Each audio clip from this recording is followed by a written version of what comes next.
Hello students, welcome to my channel Heath academy.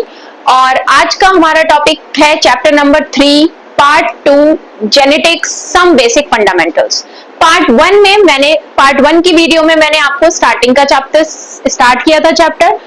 ये chapter पूरा एक वीडियो में कवर नहीं हो सकता है, तो मुझे अच्छे से समझाने के लिए आपको इसके कई पार्ट्स बनाने होंगे। तो आज मैं सेकेंड पार्ट स्टार्ट कर रही हूँ, जिसमें हम आपको बताएंगे, पहले भी हमने आपको बताया था जीन के बारे में, लेकिन फिर से मैं एक बार जीन से ही स्टार्ट कर रही हूँ ताकि कवर अप हो जाए। जीन का डेफिनेशन देख लेते हैं। जस्ट मैंने जैसे आपको बताया था, genes are the specific part of chromosome which determine the heredity character. तो बेसिकली जो आपके जीन है वो किस चीज को कंट्रोल करते हैं? हेरिडिटी कैरेक्टर्स को डिटरमाइन करते हैं, कंट्रोल करते हैं। क्रोमोसोम्स के अंदर एक स्पेसिफिक पार्ट होता है। जैसे सपोज ये आपका क्रोमोसोम है, तो क्रोमोसोम में कुछ पार्ट, जैसे यहाँ पर एक स्पेसिफिक प्रोटीन है जो कि आई कलर के लिए कर रहा है, ठीक है। यहाँ एक स्पेसिफिक प्रोटीन है जो हेयर कलर को कंट्रोल कर रहा है। तो ये जीन हो गए, और जीन, अब अगली चीज आती है यहाँ पर ऑल एलील्स। तो जीन जो है हमेशा always occurs in pair. Gene का डेफिनेशन याद करिए, बहुत इंपॉर्टेंट है। Genes are the specific part of chromosome which determine the heredity characters, ठीक है। नेक्स्ट हम आ जाते हैं, जीन हमें पता चल गया कि क्रोमोसोम पे कुछ स्पेसिफिक पार्ट पे एक स्पेसिफिक टाइप का प्रोटीन, हार्मोन, एंजाइम होता है जो कि क्या कंट्रोल करता है? आपके बॉडी फीचर्स को कंट्रोल करता है। तो अब नेक्स्ट आते हैं, हम हेरिडिटी कैरेक्टर को जीन कंट्रोल करता है, लेकिन genes always occurs in pair. अगर आप चाहें तो इसको लिख भी सकते हैं इसके साथ, genes always occurs in pair. Gene हमेशा पेयर में होते हैं। अब ये जो पेयर है, तो उसमें एक जीन, दो पेयर है जीन का। जैसे सपोज ये जीन का पेयर हो गया, ये और ये। इसको अब हमने इसको समझने के लिए क्या किया? एक लेटर से डिनोट कर दिया। जैसे सपोज हम इसको ए लेटर से डिनोट कर रहे हैं, ठीक है। तो ये भी जीन है, ये भी जीन है। नहीं, ये पूरा जीन है। दो डबल लेटर जो है वो जीन है, लेकिन अगर सिंगल देखा जाए तो वो क्या है? अलील है। अब अलील का डेफिनेशन 2025 के बोर्ड एग्जाम में आया था 1 मार्क्स में, ठीक है, याद रखना।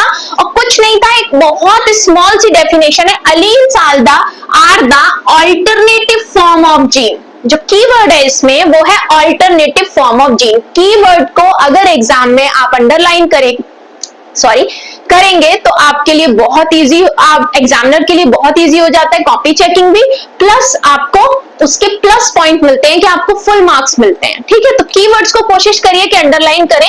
तो alleles are the alternative form of genes, ठीक है। अब जीन का ऑल्टरनेटिव फॉर्म होता है अलील। तो मैंने आपको समझा दिया कि ये पेयर में जीन है, और अगर सिंगल देखा जाए तो क्या है? अलील है। नेक्स्ट आते हैं, जैसे कि अब इसका एग्जाम्पल समझते हैं कि टंग रोलिंग जो है उसमें दो पॉसिबिलिटीज हो सकती हैं। अलील्स क्या है? अल्टरनेटिव फॉर्म ऑफ जीन, ठीक है। तो अल्टरनेटिव फॉर्म में क्या होगा? एक हो सकता है, एक नहीं हो सकता। एक ब्लू है, एक ब्लैक है, अल्टरनेटिव फॉर्म हुई उसकी। तो टंग रोलिंग में हम एग्जाम्पल ले रहे हैं टंग रोलिंग का, वहां दो पॉसिबिलिटीज है। 2 पॉसिबिलिटीज कौन सी है? कि 1 can roll the tongue, 1 can not roll the tongue, ठीक है। 1 कैन रोल द टंग और 1 can not roll the tongue. अब बात ये आती है कि इसको किस तरह से हम डिटरमाइन करेंगे, किस तरह से आपको समझना है कि जीन किस तरह से या अलील किस तरह से कंट्रोल करते हैं। तो जो अलील्स होते हैं वो हमारे 2 टाइप के होते हैं। एक होते हैं बच्चे हमारे डोमिनेंट अलील, और एक होते हैं हमारे रेसेसिव अलील। अब डोमिनेंट कौन से होते हैं? डोमिनेंट जैसे कि आपने सुना होगा कि भाई उसका नेचर बहुत डोमिनेंट है, तो यानी कि क्या है? वो अपनी बात मनवाना, यानी कि खुद को सुपर रूलिंग रखना कि मेरी बात चलेगी। यानी कि अगर किसी के पास एक भी डोमिनेंट अलील होता है, अलील 2 टाइप के, डोमिनेंट और रेसेसिव। अगर अलील डोमिनेंट है तो वो अपनी रूलिंग रखेगा कि यस, मैं अगर टंग रोलिंग के लिए हूं, तो अगर मैं एक, यानी कि कैपिटल, अगर हम यहाँ पर आर लिखा है मैं कैपिटल ए लिखती हूं। सपोज यहाँ कैपिटल ए लिखा हुआ है, और ये है टंग रोलिंग के लिए रेसेसिव ए, ठीक है, टंग नॉट रोलिंग के लिए, ठीक है। तो अगर किसी के पास जीन की फॉर्म ये है ए, तो यानी कि पहली चीज तो ये समझिए कि ये दो डिफरेंट टाइप के हैं, अभी आगे बताऊंगी ये तो। लेकिन यहाँ क्या होगा, एक डोमिनेंट है, one is dominant, that's why उस इंसान के अंदर एक डोमिनेंट अलील है जो ये कह रहा है कि मैं टंग रोलिंग के लिए हूं, तो इसलिए ये human can roll the tongue because इसके पास एक डोमिनेंट है, और डोमिनेंट हमेशा सुपर रोलिंग होता है। तो जीन की फॉर्म्स आपकी कितनी हो सकती है, या तो ये कंडीशन हो सकती है किसी के पास, या ये कंडीशन हो सकती है, या ये कंडीशन हो सकती है। तो आप ये देखिए कि ये जो दोनों कंडीशन है जिसमें दोनों जीन्स, जो दोनों एलील्स उसके जीन के अंदर कैसे हैं, स्मॉल है या कैपिटल है। तो स्मॉल और कैपिटल अगर दोनों एलील्स जो है उसके स्मॉल या कैपिटल हैं तो वो कैसा हो गया बच्चे, वो हो गया आपका होमोजाइगस। ये दोनों सेम है, these both are same, that's why we called it homozygous.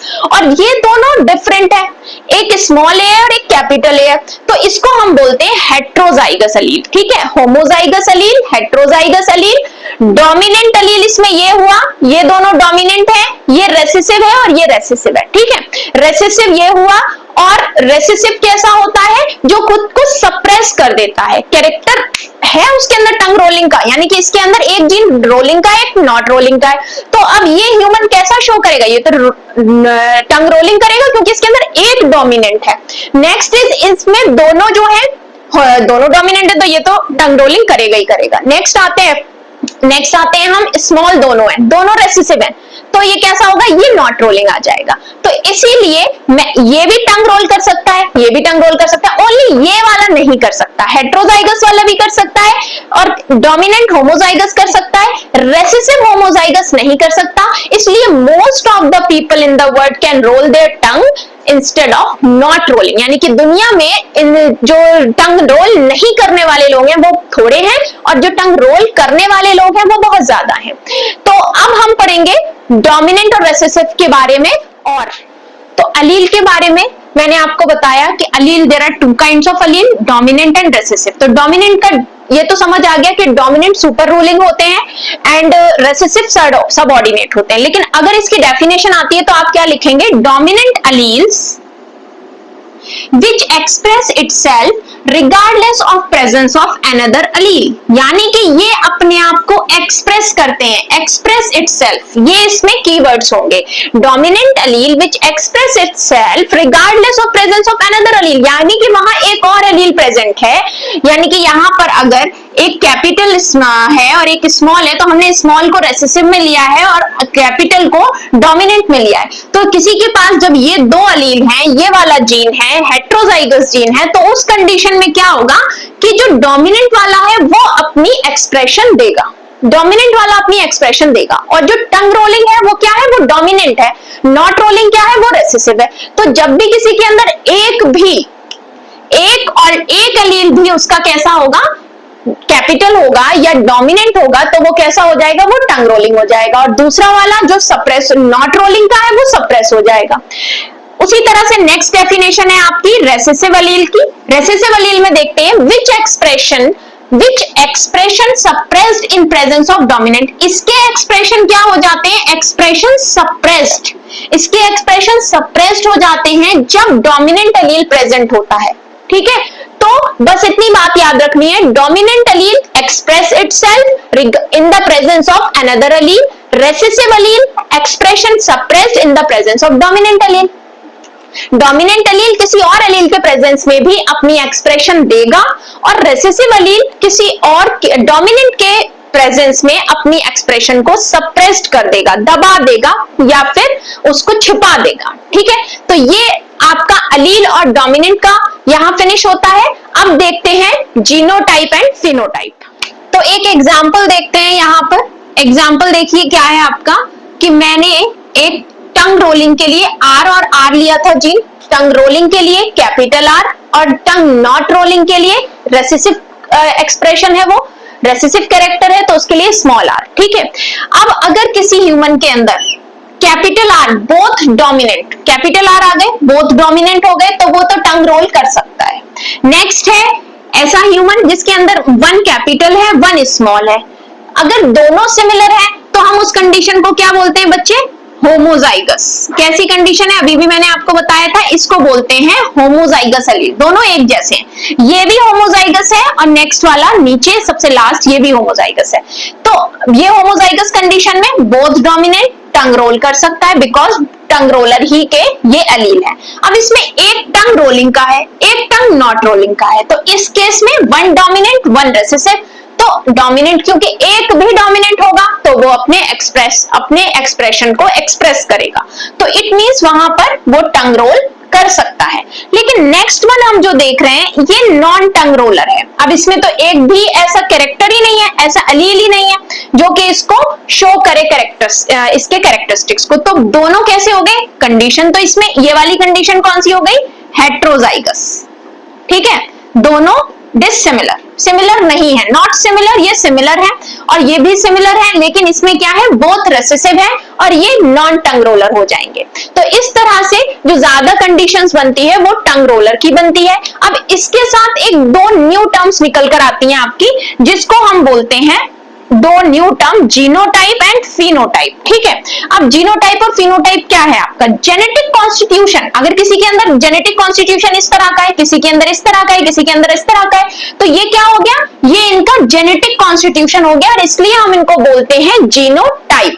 Genotype, gene कैसे है, डोमिनेंट जीन है, होमोजाइगस डोमिनेंट है, हेट्रोजाइगस डोमिनेंट है, होमोजाइगस रेसेसिव है। तो ये तो जेनेटिक कॉन्स्टिट्यूशन हो गया, इससे हमें पता तो चल रहा है, लेकिन उसके रिजल्ट्स क्या निकल रहे हैं, रिजल्ट्स जो निकलते हैं वो फिजिकल अपीयरेंस में निकलते हैं। जैसे कि टंग रोल कर सकते हैं, ये क्या हो गए, उसके फिनोटाइपिक कैरेक्टर हो गए। टंग रोल कर सकता है, can roll tongue, can not roll tongue. ठीक है, तो एक्सप्रेस्ड शोन कैरेक्टर इज उन जीन्स से जो कैरेक्टर रिलेटेड होता है उसको फिनोटाइप कहते हैं और जो जीन्स होते हैं उनको जीनोटाइप कहते हैं। आगे जब हम, और एक टॉपिक आएगा आपका इसी चैप्टर में, प्यूनेट स्क्वायर, वहां पर जीनोटाइप और फिनोटाइप आपसे पूछा भी जाता है, आपको स्टैटिस्टिकली कैलकुलेट करके बताना होता है। नेक्स्ट दूसरी चीज, इसकी डेफिनेशन भी आ सकती है। तो आप एक और चीज लिख सकते हैं, genetic makeup of individual are called genotype and the express shown character are called phenotype. ठीक है, तो ये यहां हुआ है। फिर उसके बाद हम देखेंगे, ओके, तो अब एक और नई चीज समझते हैं हम, पेडिग्री। अभी तक आपने पेडिग्री जो है डॉग्स और कैट्स के फूड का एक ब्रांड है, लेकिन पेडिग्री जेनेटिक्स में भी होता है। इस पेडिग्री को हम पढ़ते हैं इस फॉर्म में। अब इसमें देखते हैं हम, यहाँ हॉलो, ये दिख रहा है आपको, अंदर से मैंने फिलिंग नहीं की हुई है। अगर हॉलो स्क्वायर, स्क्वायर को हम पहले तो मेल से डिनोट करते हैं।